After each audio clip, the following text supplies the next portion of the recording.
मैं इस वक्त इसराइल के इश्तौल इलाके में उस जगह पर हूं जहां पर ईरान की तरफ से दागे गए मिसाइल की वजह से तबाही हुई है। कई घर यहां पे बर्बाद हुए हैं। मैं एक घर के अंदर जाने की कोशिश करूंगा और आपको दिखाऊंगा कि घरों के अंदर का यहां पे क्या हाल है। जहां पर ईरान की तरफ से मिसाइल दागे जाते हैं वहां पे किस तरीके का हाल हो जाता है वो मैं दिखाने की कोशिश करूंगा। ये एक घर है जो पूरी तरह से बर्बाद हुआ है। इसी तरीके से सैकड़ों घर यहाँ पे ऐसे हैं जो ईरान की तरफ से दागे गए मिसाइल्स की वजह से तबाह हो चुके हैं। कई इलाके यहाँ पे तबाह हो चुके हैं। तो अभी हम आपको दिखाएंगे घरों के अंदर का हाल। यहाँ पर लगातार जो ईरान की तरफ से अटैक्स किए जा रहे हैं, अब एक तरफ से हिजबुल्लाह की तरफ से अटैक किए जा रहे हैं, वो नॉर्थ इसराइल पर ज़्यादा हमले कर रहे हैं और साथ ही अब हूटी भी सामने आ गए। हूटी की तरफ से भी अब हमलों का सिलसिला शुरू किया गया है क्योंकि अब एक महीना लगभग हो गया अब इस जंग को चलते हुए, लेकिन अभी तक हूटी की तरफ से कोई हमला नहीं किया गया था। यमन की तरफ से मिसाइल और ड्रोन्स नहीं आते थे, लेकिन अब देख पा रहे हैं हम कि अभी तक कई अटैक्स जो हैं अब हुटीज़ की तरफ से भी किए गए। एक ड्रोन अटैक किया गया, हालांकि इस्राएली फोर्सेस का दावा है कि उसको जो है इंटरसेप्ट किया गया, लेकिन अटैक्स का सिलसिला वहाँ यमन की तरफ से भी शुरू हुए हैं। ख़ासतौर से यमन की तरफ से जो अटैक किए जा रहे हैं वो साउथ इसराइल पे किए जा रहे हैं।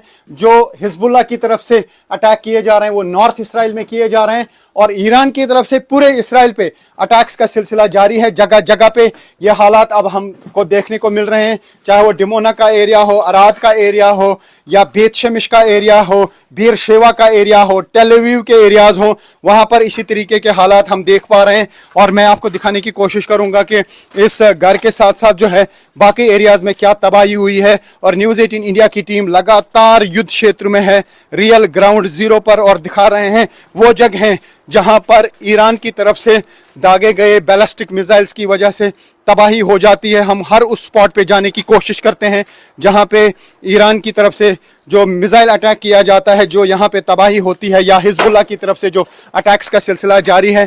हम कोशिश करते हैं वो सारी जगहें आपको दिखाने की कि क्या हालात हैं यहाँ पे, क्योंकि युद्ध क्षेत्र में हमारी कोशिश यही रहती है कि दर्शकों तक वो बात पहुँचे या वो हालात पहुंचे जो यहाँ के असल हालात हैं।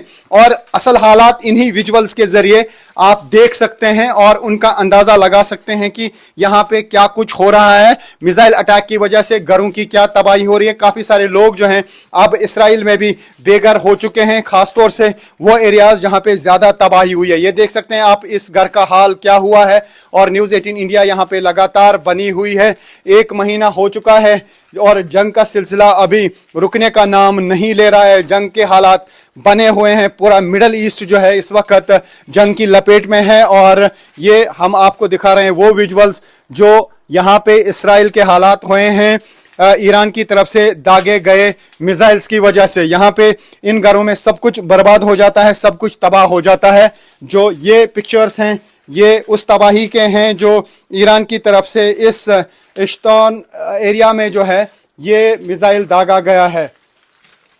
तो ये आप देख सकते हैं कि यहाँ पे हर चीज़ जो है वो तबाह हो जाती है जो हम यहाँ से देख पा रहे हैं। तो न्यूज़ 18 इंडिया की टीम लगातार ग्राउंड जीरो पे बनी हुई है। अभी भी लगातार जो है अटैक्स किए जा रहे हैं। हालांकि ईरान पर भी इस्राएली फोर्सेस और यूएस फोर्सेस मिलकर हमले कर रहे हैं और साथ ही लेबनान के अंदर इसराइल की आर्मी साउथ लेबनान के अंदर जा चुकी है। वहाँ पे ग्राउंड ऑपरेशंस चल रहे हैं, लेकिन वहाँ पर भी इस्राएली फोर्सेस को नुकसान हुआ है। और साथ ही काफ़ी सारी टैंक्स को उड़ाने का दावा हिजबुल्लाह ने किया है, लेकिन इस्राएली फोर्सेस भी लगातार वहाँ लेबनान में हमले कर रहे हैं। वहाँ पर 1200 से ज़्यादा लोगों की मौत हुई है, जबकि इस्राएली फोर्सेस का दावा है कि उसमें 800 लोग हिजबुल्लाह के थे। तो फिलहाल इस पूरे क्षेत्र में जो है तनाव बहुत ज़्यादा है, तबाही बहुत ज़्यादा है और अभी ऐसा लगता है कि जंग बहुत जल्द रुकने वाली नहीं है, क्योंकि जिस तरीके के स्टेटमेंट्स ईरान की तरफ से आ रहे हैं ऐसा लगता है कि जब तक उनकी कंडीशंस को नहीं माना जाएगा तब तक वो हमलों का सिलसिला नहीं रोकेंगे। और दूसरी तरफ से जो यूएस की तरफ से कई दिनों के लिए एनर्जी सेक्टर को निशाना ना बनाने की बात की गई, लेकिन उसके बावजूद भी इस्राएली फोर्सेस और यूएस फोर्सेस ईरान में अटैक्स का सिलसिला जारी रखे हुए हैं। तो ऐसे में ऐसा लगता है कि फ़िलहाल ये युद्ध नहीं रुक सकता है, इसमें काफ़ी टाइम लग सकता है। यहाँ पर लगातार जो ईरान की तरफ से अटैक्स किए जा रहे हैं, अब एक तरफ से हिजबुल्लाह की तरफ से अटैक किए जा रहे हैं, वो नॉर्थ इसराइल पर ज़्यादा हमले कर रहे हैं और साथ ही अब हूटी भी सामने आ गए। हूटी की तरफ से भी अब हमलों का सिलसिला शुरू किया गया है, क्योंकि अब 1 महीना लगभग हो गया अब इस जंग को चलते हुए, लेकिन अभी तक हूटी की तरफ से कोई हमला नहीं किया गया था। यमन की तरफ से मिसाइल और ड्रोन्स नहीं आते थे, लेकिन अब देख पा रहे हैं हम कि अभी तक कई अटैक्स जो हैं अब हुटीज़ की तरफ से भी किए गए। एक ड्रोन अटैक किया गया, हालांकि इस्राएली फोर्सेस का दावा है कि उसको जो है इंटरसेप्ट किया गया, लेकिन अटैक्स का सिलसिला वहाँ यमन की तरफ से भी शुरू हुए हैं। खासतौर से यमन की तरफ से जो अटैक किए जा रहे हैं वो साउथ इसराइल पे किए जा रहे हैं, जो हिजबुल्लाह की तरफ से अटैक किए जा रहे हैं वो नॉर्थ इसराइल में किए जा रहे हैं, और ईरान की तरफ से पूरे इसराइल पे अटैक्स का सिलसिला जारी है। जगह जगह पे ये हालात अब हमको देखने को मिल रहे हैं, चाहे वो डिमोना का एरिया हो, अराद का एरिया हो, या बेत शेमिश का एरिया हो, बीर शेवा का एरिया हो, टेल अवीव के एरियाज हो, वहाँ पर इसी तरीके के हालात हम देख पा रहे हैं। और मैं आपको दिखाने की कोशिश करूंगा कि इस घर के साथ साथ जो है बाकी एरियाज में क्या तबाही हुई है। और न्यूज़ 18 इंडिया की टीम लगातार युद्ध क्षेत्र में है, रियल ग्राउंड जीरो पर, और दिखा रहे हैं वो जगह जहां पर ईरान की तरफ से दागे गए बैलिस्टिक मिसाइल्स की वजह से तबाही हो जाती है। हम हर उस स्पॉट पे जाने की कोशिश करते हैं जहां पे ईरान की तरफ से जो मिसाइल अटैक किया जाता है, जो यहाँ पे तबाही होती है, या हिजबुल्लाह की तरफ से जो अटैक्स का सिलसिला जारी है। हम कोशिश करते हैं वो सारी जगहें आपको दिखाने की कि क्या हालात हैं यहाँ पे, क्योंकि युद्ध क्षेत्र में हमारी कोशिश यही रहती है कि दर्शकों तक वो बात पहुँचे या वो हालात पहुंचे जो यहाँ के असल हालात हैं। और असल हालात इन्हीं विजुअल्स के ज़रिए आप देख सकते हैं और उनका अंदाज़ा लगा सकते हैं कि यहाँ पे क्या कुछ हो रहा है। मिसाइल अटैक की वजह से घरों की क्या तबाही हो रही है। काफ़ी सारे लोग जो हैं अब इसराइल में भी बेघर हो चुके हैं, ख़ासतौर से वो एरियाज़ जहाँ पे ज़्यादा तबाही हुई है। ये देख सकते हैं आप इस घर का हाल क्या हुआ है। और न्यूज़ 18 इंडिया यहाँ पे लगातार बनी हुई है, 1 महीना हो चुका है और जंग का सिलसिला अभी रुकने का नाम नहीं ले रहा है। जंग के हालात बने हुए हैं, पूरा मिडल ईस्ट जो है इस वक्त जंग की लपेट में है। और ये हम आपको दिखा रहे हैं वो विजुअल्स जो यहाँ पे इसराइल के हालात हुए हैं ईरान की तरफ से दागे गए मिसाइल्स की वजह से। यहाँ पे इन घरों में सब कुछ बर्बाद हो जाता है, सब कुछ तबाह हो जाता है। जो ये पिक्चर्स हैं ये उस तबाही के हैं जो ईरान की तरफ से इस इश्तौन एरिया में जो है ये मिसाइल दागा गया है।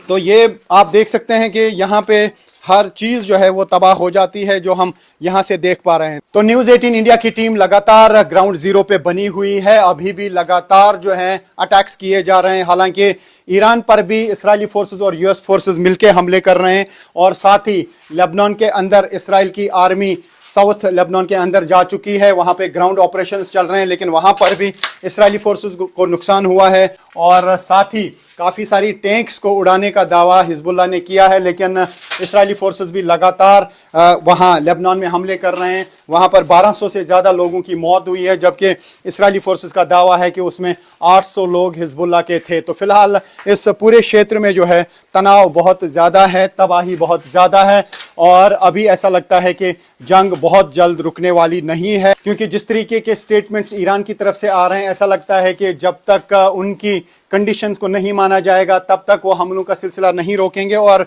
दूसरी तरफ से जो यूएस की तरफ से कई दिनों के लिए एनर्जी सेक्टर को निशाना ना बनाने की बात की गई, लेकिन उसके बावजूद भी इस्राएली फोर्सेस और यूएस फोर्सेस ईरान में अटैक्स का सिलसिला जारी रखे हुए हैं। तो ऐसे में ऐसा लगता है कि फ़िलहाल ये युद्ध नहीं रुक सकता है, इसमें काफ़ी टाइम लग सकता है। Rifat Abdullah, news 18 India, Israel.